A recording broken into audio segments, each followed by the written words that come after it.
What's going on, everybody? So before we get into what we're going to talk about today, I just wanted to say this channel is presented by After Dark Sports and Browns After Dark. Please be sure to check out Browns After Dark every Sunday and Wednesday at 9 p.m. Eastern Standard Time. Follow us at Browns After Dark on Twitter. What's up, guys? I have an exciting announcement for you today. I can now officially say that I am proud to be partnered with the Offside Sports Network. You might be asking yourself, well, what does that mean? Well, nothing on this channel is really going to change as far as what you see and hear, but this is going to open the door to more opportunities for things such as more shows, podcasts, merch down the road, sponsorships, and it's going to allow you to be a part of a fantastic community. I am very happy to be involved and partnered with the Offside Sports Network. Be sure to go check out the Discord if you would like.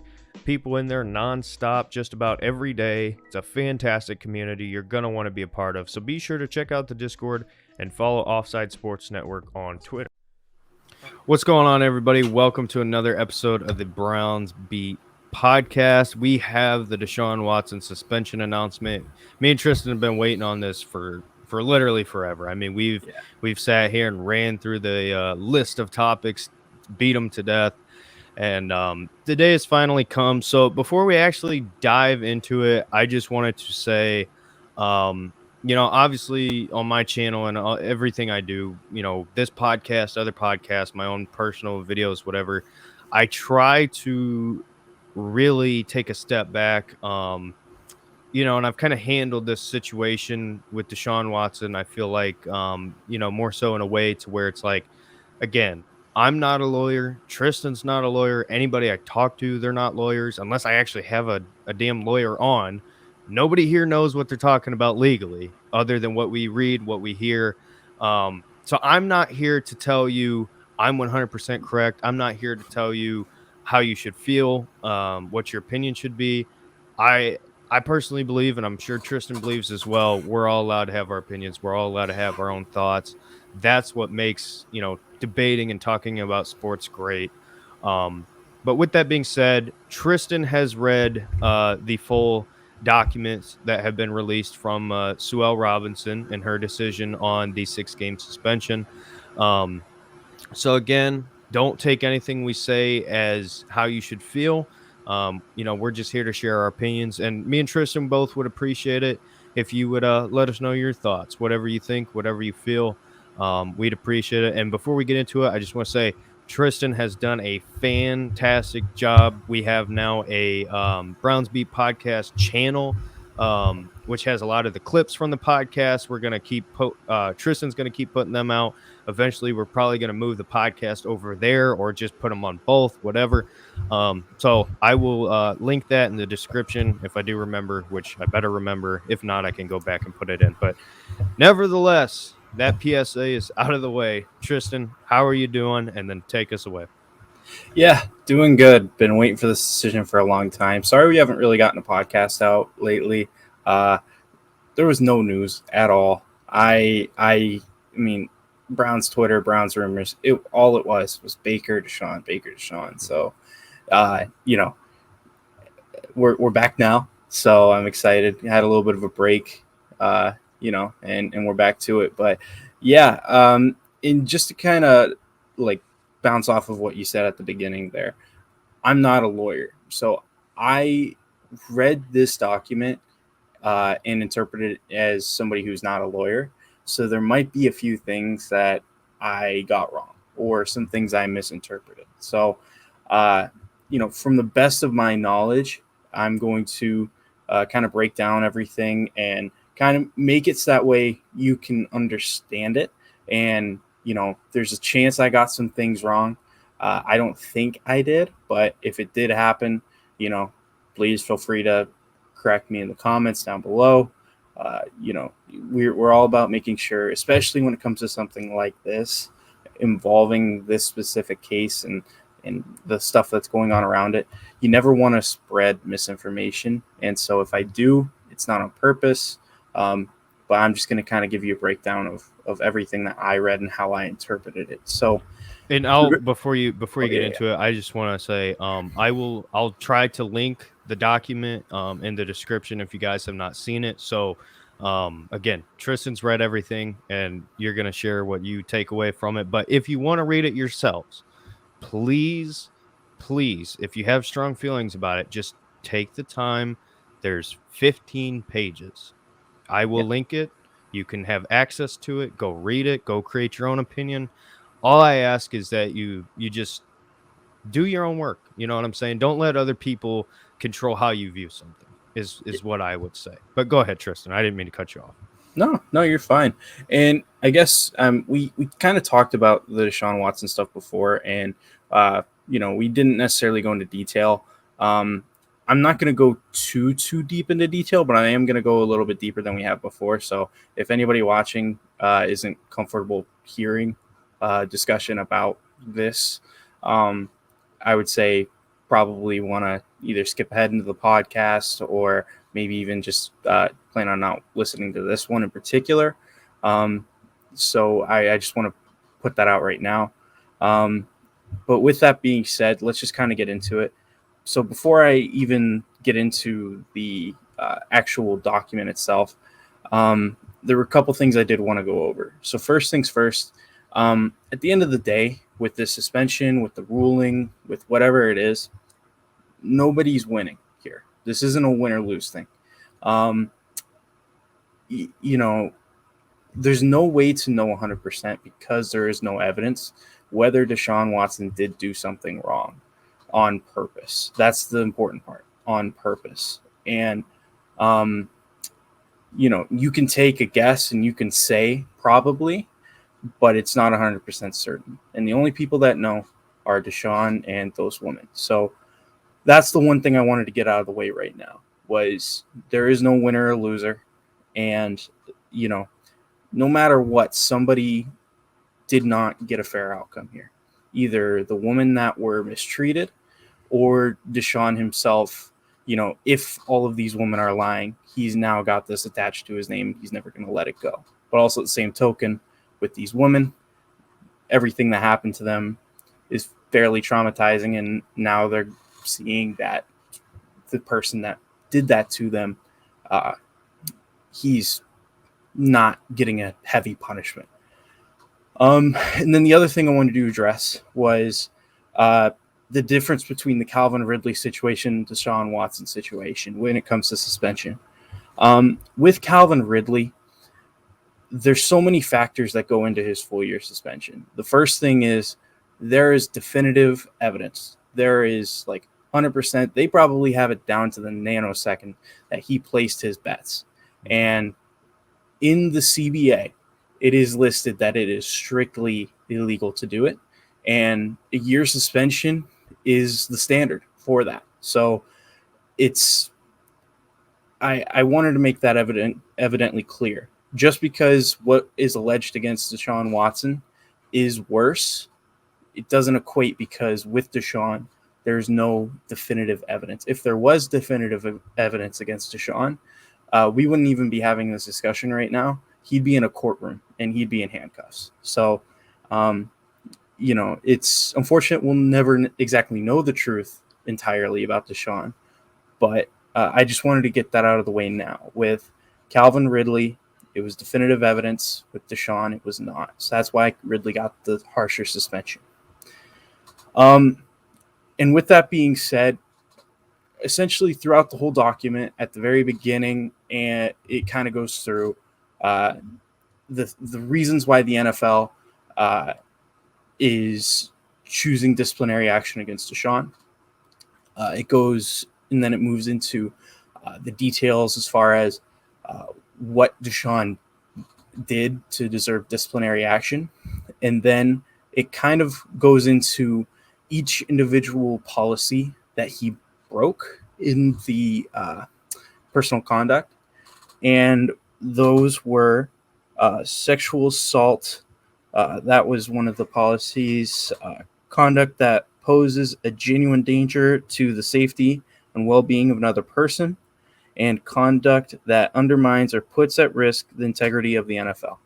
Those were the three policies under the CBA that the NFL put forward that they believe Deshaun broke.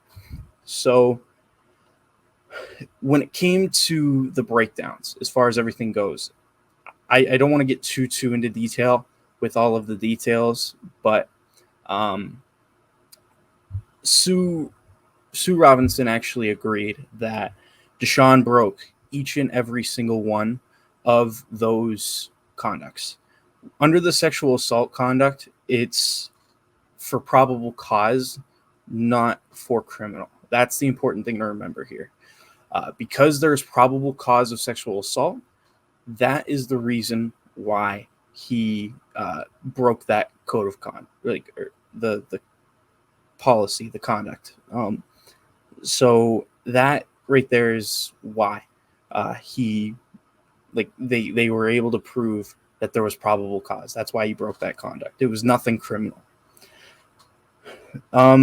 They were also able to prove that he possessed danger and safety and well-being to those women because of his stature and because of his rank and how his social media is, his social media influence.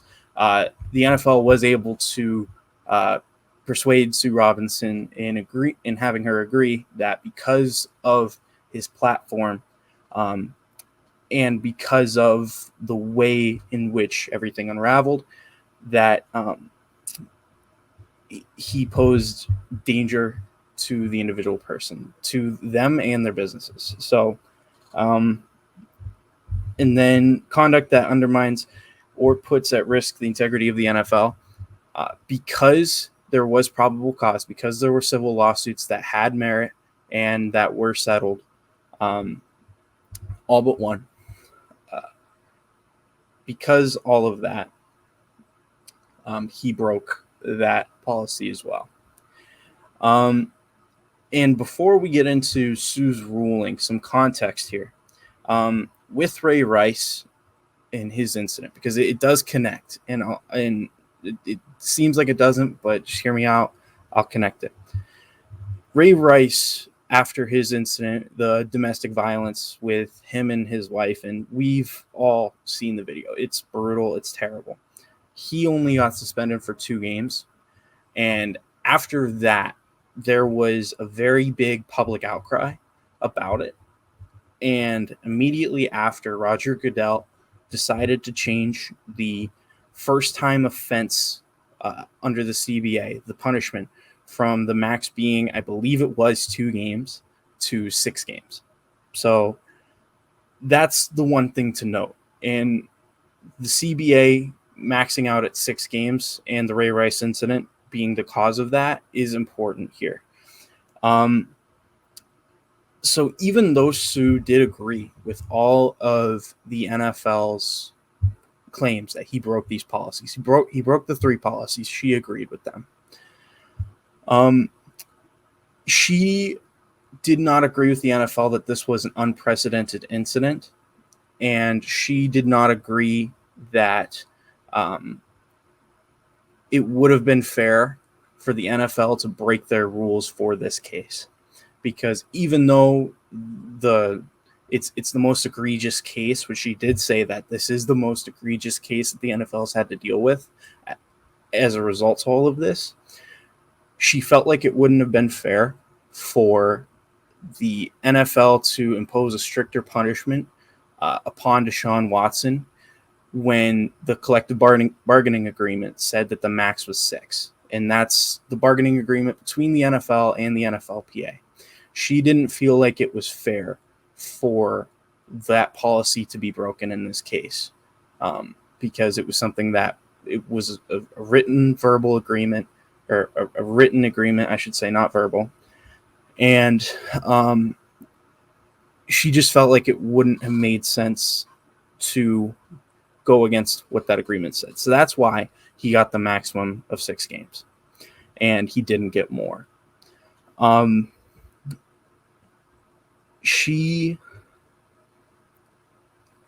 sorry, I'm just going through my notes real quick. I was muted, but I said you're good. Okay.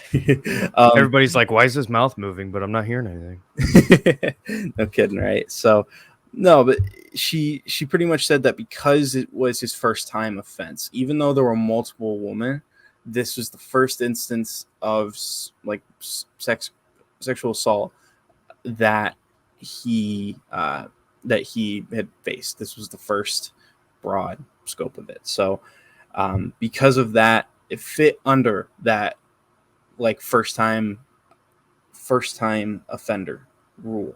So he only got the maximum of 6 games. Something that I also want to say is the NFL in their policy does not define sexual assault.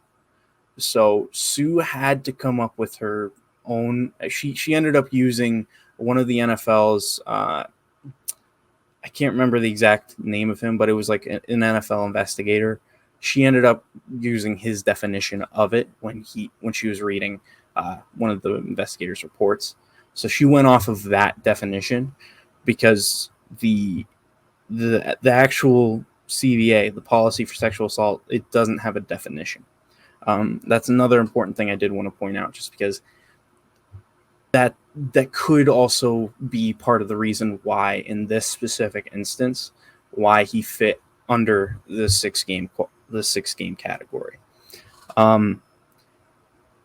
Something that I had actually thought of before I actually did read the report from Ian Rappaport, he said it on the Pat McAfee show, is it is well within the NFL's right to appeal this decision and for Roger Goodell to extend the punishment if he were to do that.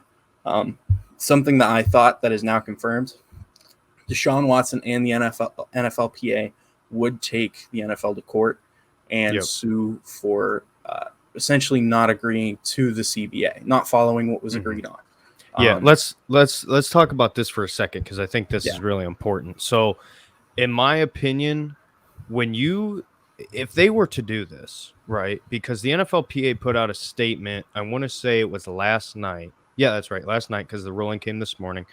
They essentially said, we're going to agree to the ruling from Sue L. Robinson, right? And everybody took that as the NFLPA and Deshaun Watson are not going to appeal. Now, the important wording in this, to me, is what was actually not said. They never said that if the NFL were to appeal or to change the suspension, that they would not step in. I think people kind of wrote that part out of it because it didn't. If you just skim through it and just read it right off the bat and you don't think about it, a lot of people are skimming over that and they're kind of forgetting that. I believe 100% what you're saying. If the NFL, and I believe they have what, three days, I think it is, to appeal. It's like Thursday morning is the last day that they could put in the appeal, like before 9 a.m. essentially. Yeah. Yes. So if the NFL steps in and does that, just the NFLPA and Deshaun Watson are 100% going to sue. I 1,000% believe that. And the second thing I wanted to say on this is, and I talked to the OGs of Cleveland. They run their own space. Shout out to Brian Hardy, WTF Browns, all of them. And we were talking about this, and the one thing that Brian said, is essentially they're screwed either way, because this is really a double-edged sword for the NFL. Because if the suspension was considered minimal and they try to, appeal and give him more, you're overruling a certified judge who is looking at this legally. And by doing that, you're essentially saying, we don't give a shit about your opinion or your expertise or your job. And another thing is the NFLPA agreed to this new way of judgment as far as suspensions and stuff, because it takes the power, for the most part, out of the hands of Roger Goodell. So even though there's that clause in there, they would essentially be saying your main purpose of this would be taken out. Like, what is the point of doing this if you're just not going to value her opinion or listen to her? And there's also the fact that she's a woman, and the NFL has accusations that they don't care about women. And that's on both sides, because with Deshaun Watson, if you're suspending him minimally, which some people consider 6 to be minimal, I would consider more of like 4 under to be minimal. That's just my opinion. But either way you go, you have the accusations of saying you don't care and you don't give a shit about women. That's the problem they've put themselves in. I feel like that is a really, really big deal. I didn't mean to cut you off, but I just No, want to no. get that out because it's like people are looking at this so one-sided, you know, in my opinion, where it's more of the moral aspect and more of the, you know, emotional side of things. But this has real consequences. Because, I mean, Tristan, if you're Sue Robinson, right? Let's just say Tristan in an alternate reality is Sue L. Robinson, and she's been judging for years. And you get hired by the NFL, and you've taken months on end and all of your time to get a fair ruling. And then they step in and they say, nah, what are you doing? Because if that's me, I'm quitting. I'm walking out the door because you don't care. That's just my opinion. Yeah, and listen, it's well within the NFL's right to appeal if they don't agree with their decision, which is fine. But at the end of the day, this whole thing happened, and this is where I'm going to kind of get into more of my personal feelings on this whole thing. Sue Robinson gave Deshaun Watson the maximum penalty she could. I'll say it exactly like that. Because she has to go by the letter of the law. And the letter of the law between the NFL and the NFLPA says, in this exact instance, that Deshaun Watson should, the maximum he could get was 6 games. She agreed, and I want to go back to this point. She agreed with each and every single policy that was broken. And she even agreed that this was the most egregious case that the NFL has seen when it comes to sexual assault. So this is not a Sue Robinson problem. This is a Roger Goodell problem, an NFL problem. They were not proactive. They could have, a long time ago, after this Ray Rice incident, instead of just 6 games, they could have increased the maximum penalty up to a year.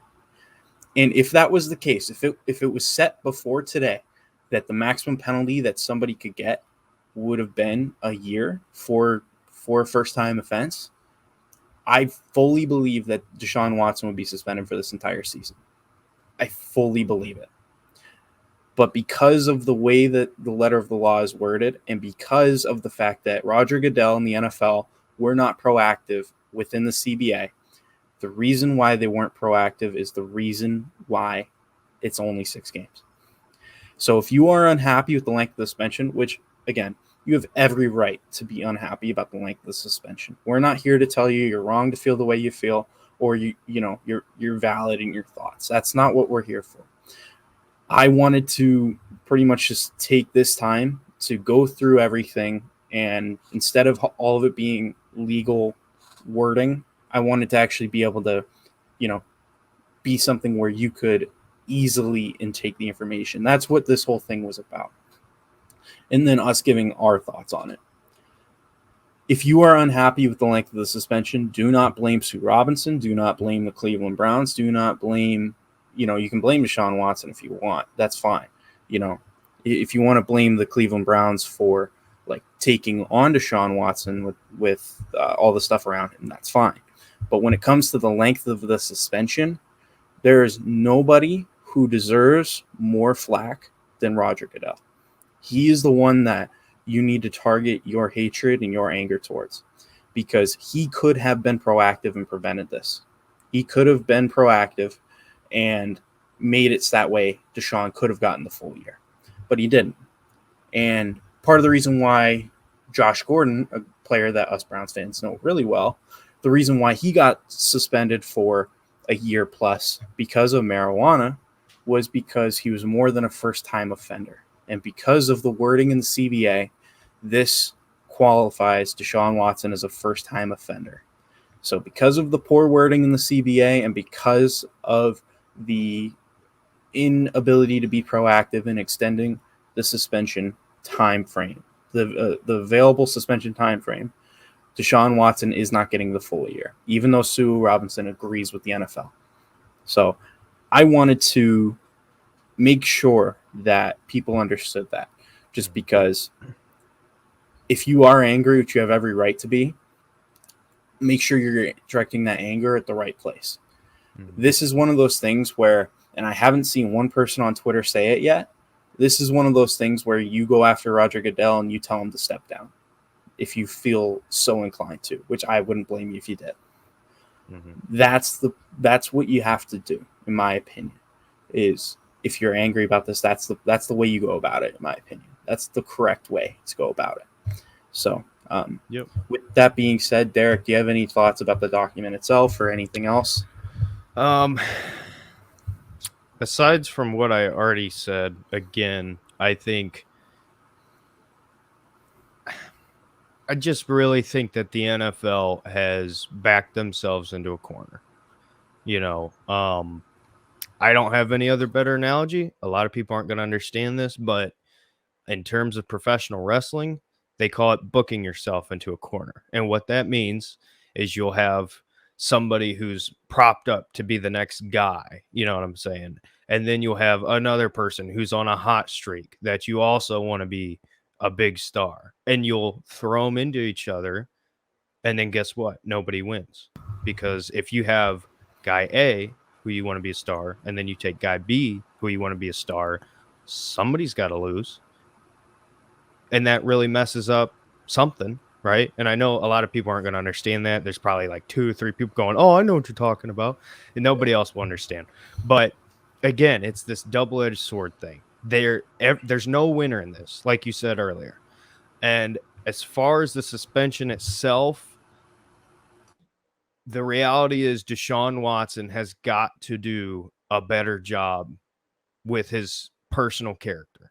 He's got to do a better job as an NFL player, as a man, as a human being, conducting himself better and putting himself in bad situations because he's been reckless. That's what this is.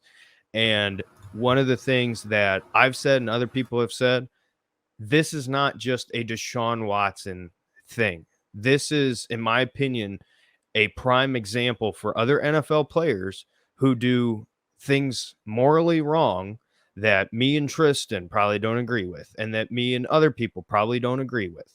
But the NFL and a lot of NFL players, not all of them, but there are a lot. And this stems back to college, by the way. If you think there's not people using their fame and using their hype to try to go out on a Friday night and find some chick who they think is hot, like a bunch of people do this, right? And it doesn't mean it's right. It doesn't mean it's okay.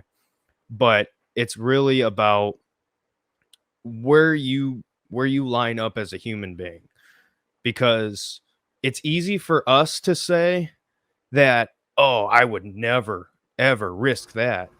But if you got a $36 million guarantee check deposited right now,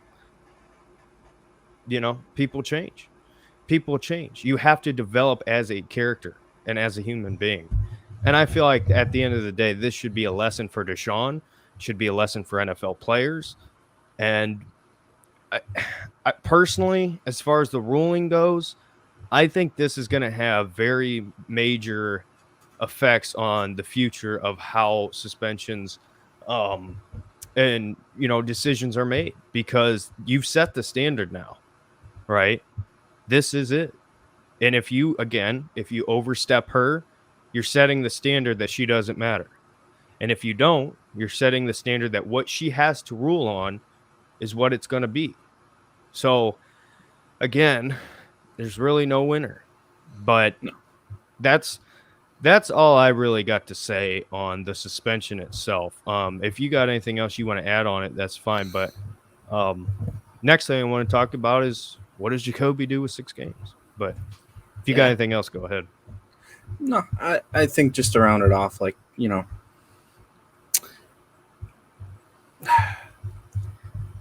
NFL does need to change their suspension policies. Absolutely. If Sue Robinson agreed with everything that the NFL said, right, and she agrees with everything that they stated, why is the maximum that she can suspend Deshaun 6 games?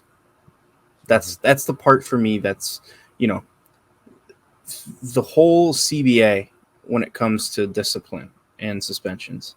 It's going to be very closely looked at, and it's going to be changed now. I just wish it would have been they would have been proactive, because then that's the way we would have gotten the 100% fair and honest suspension here.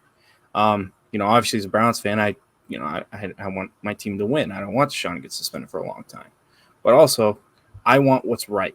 That's the end of the day for me. I want what I feel like is right, and this, under the current CBA, is right. But I'll be brutally honest. For me personally, it doesn't feel like it is. It doesn't. The NFL put themselves in this situation, though. So this is 100% to blame on the NFL, and they have to do better in the future. So all I can say is I hope good things come out of this with the NFL, and they really take a strong look at how they do suspensions, and they potentially even consider who they have running the ship, because it's clear that they put themselves in this place to have a PR nightmare and to not have justice. So, I would say that. So, I completely agree, and we got about a good another 5 to 10 minutes left. So with that time, I want to quickly run through the first 6 games and just kind of get our thoughts. So we know, as it currently stands, that the Browns are going to have Jacoby Brissett as their starter, unless they bring somebody else in, but I doubt it. But Jacoby will be the starter for the first 6 games. Personally, I've been preaching this. The Browns are going to do Cleveland Browns football. They're going to run the ball. They're going to have Jacoby throw in a 10 to 20-yard window, and they're going to play defense. That is what you will see over the first 6 games. So I guess before we give record predictions, Tristan, from the player standpoint, what are you expecting from Jacoby for his time starting? I'm expecting better than we got out of Baker last year. That's for sure. And that's a very underrated part of this is Jacoby Brissett. He's not a bum by any stretch of the imagination. There's a world where Jacoby Brissett is competing for a starting job right now in the NFL. So he's not a bum. He has experience. So Baker was probably, if not the one of the worst quarterbacks in the NFL last year.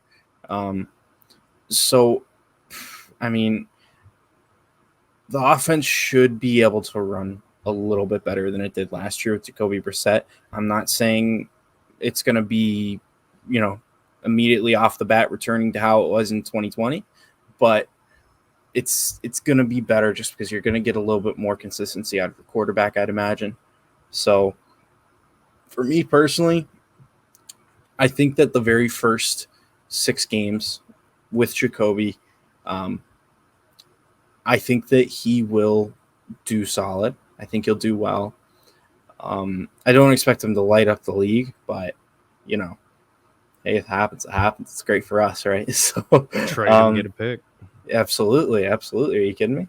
So, but yeah, I'd say I'm expecting average quarterback play and letting our team win the game and not losing it for them. Because, again, I take it back to that Packers game. That was, for me, it was the nail in the coffin, because all Baker had to do, even though he did have the torn labrum, was let the team win the game, because they were playing like they deserved it, and he couldn't do that. So he just needs to be a game manager. That's all we need for him to be in those first 6 games. We have easier opponents. Obviously, towards the end of it, they're not easy, but at the beginning of the season, we've got lighter competition. So if he just manages, we'll be fine. Well, that's kind of my thing too. I think for me personally, heading into week 7, which will be the debut of Deshaun Watson for the Browns against the Baltimore Ravens in Baltimore. So welcome to AFC North football. I think the floor is 3-3. The Falcons and the Jets are lock wins, in my opinion, must wins, I should say. Jets are a great young team in my opinion, but Zach Wilson year 2, Saleh year 2, so many new pieces. No reason why you can't win that game. The Falcons suck. I mean, come on. Let's be honest. Falcons suck. And then I think one of the two, the Patriots or the Panthers, I think should be a win. Not the Patriots. Did I say the Patriots and the Panthers? Yeah, Patriots and Panthers. Yeah. No, I didn't mean Patriots. I meant Steelers and Panthers, not the Patriots. Oh, yeah. My bad. I think the Steelers or the Panthers game, one of them needs to be a win. I think you can beat the Panthers. They're a very talented team, great defense.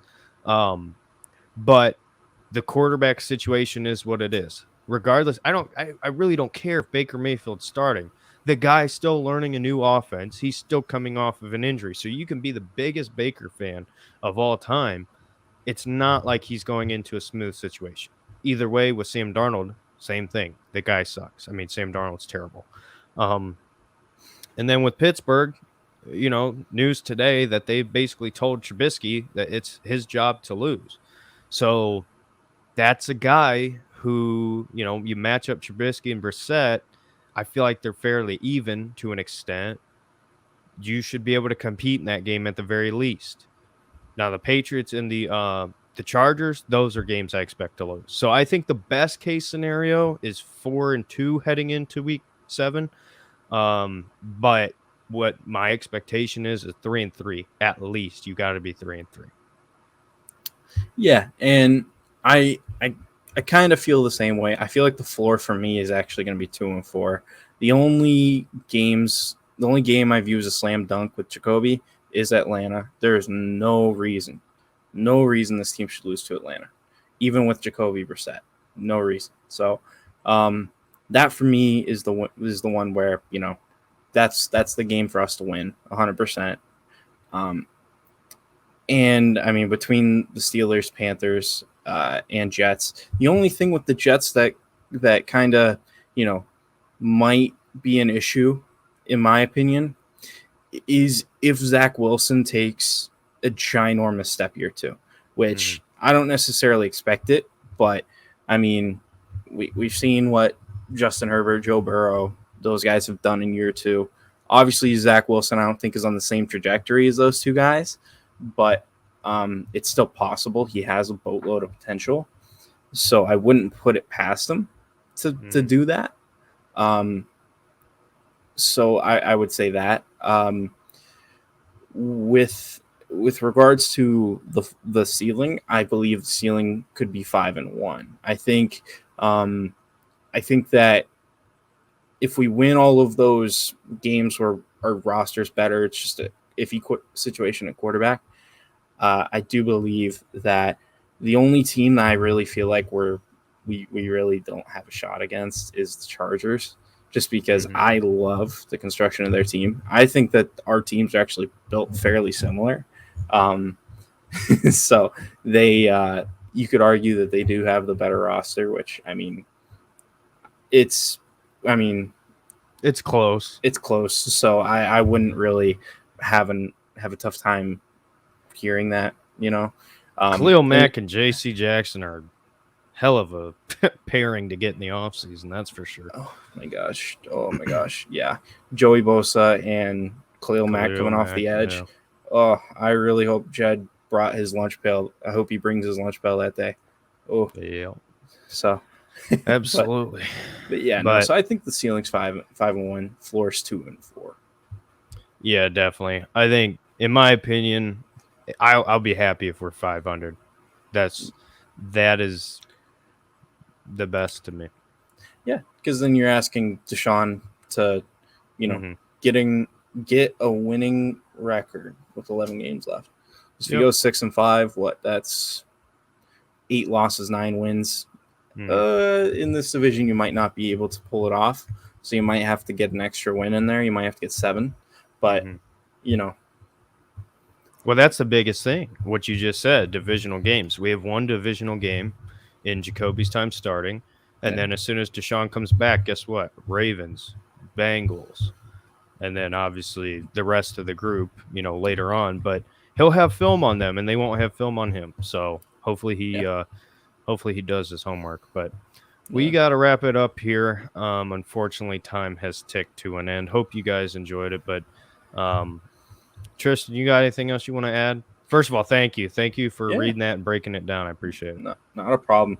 Only thing I'll just add is subscribe to the Browns Beat Podcast YouTube channel. You mentioned at the beginning. So I'm currently working on going through all of our podcasts, clipping it up, putting them up there right now. So working on that now. And, hopefully when we get all caught up, we might even be able to do some additional content in the future.